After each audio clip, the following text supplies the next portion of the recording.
If you are a person of color, a black man living in America, then you already know that you have been lied to about a lot of things.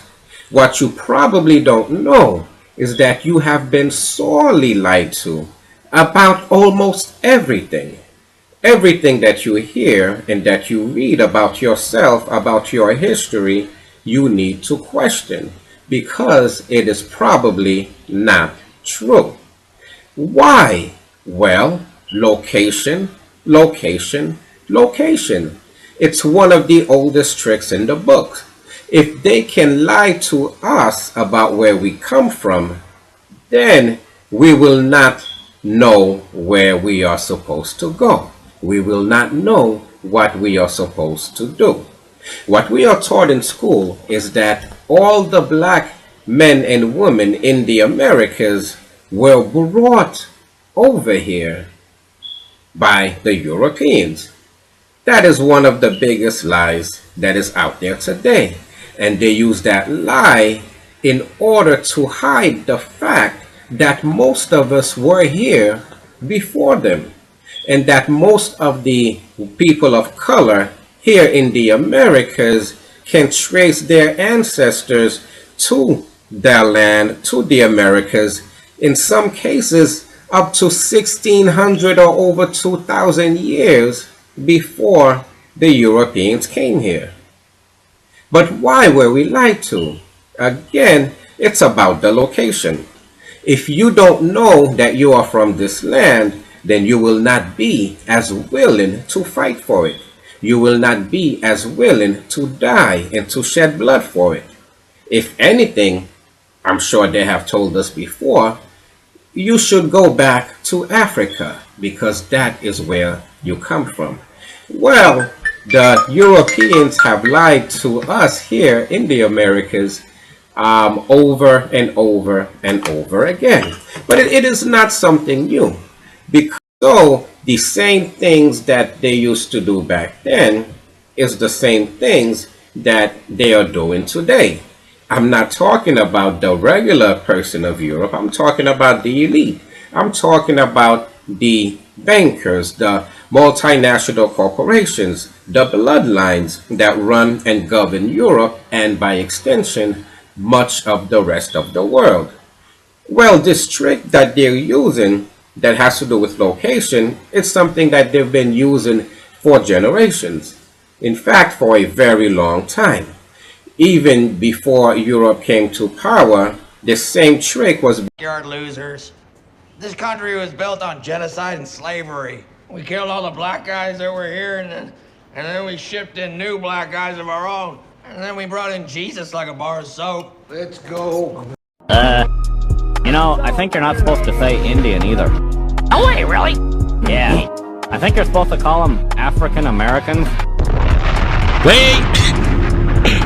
Wait. Hold up. Hold up. We're gonna be dropping bombs.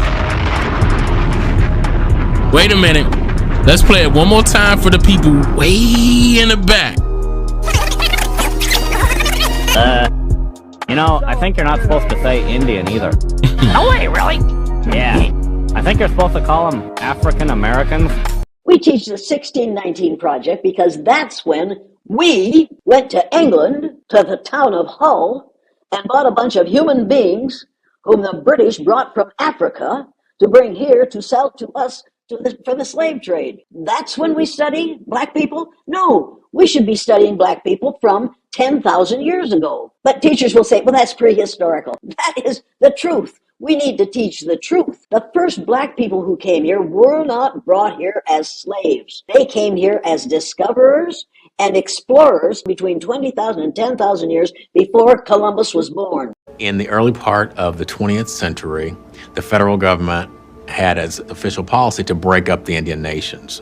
The demand to open Indian territory to settlement grew rapidly. So they created this body called the Dawes Commission.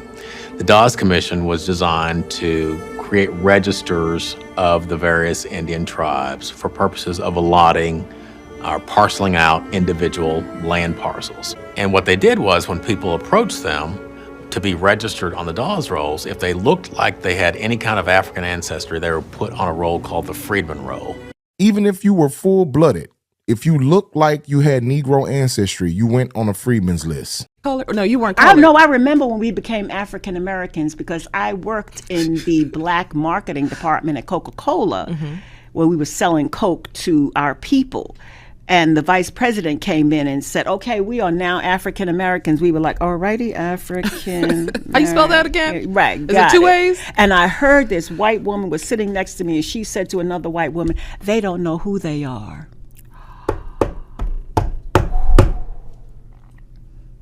Wow. That's what I said. And I'm gonna take my wig off and I'll be honest, I did not know what to say to her. It comes as a great shock around the age of 5 or 6 or 7 to discover the flag to which you have pledged allegiance along with everybody else has not pledged allegiance to you. It comes as a great shock to discover that Gary Cooper killing off the Indians when you were rooting for Gary Cooper, that the Indians were you, that the Indians were you.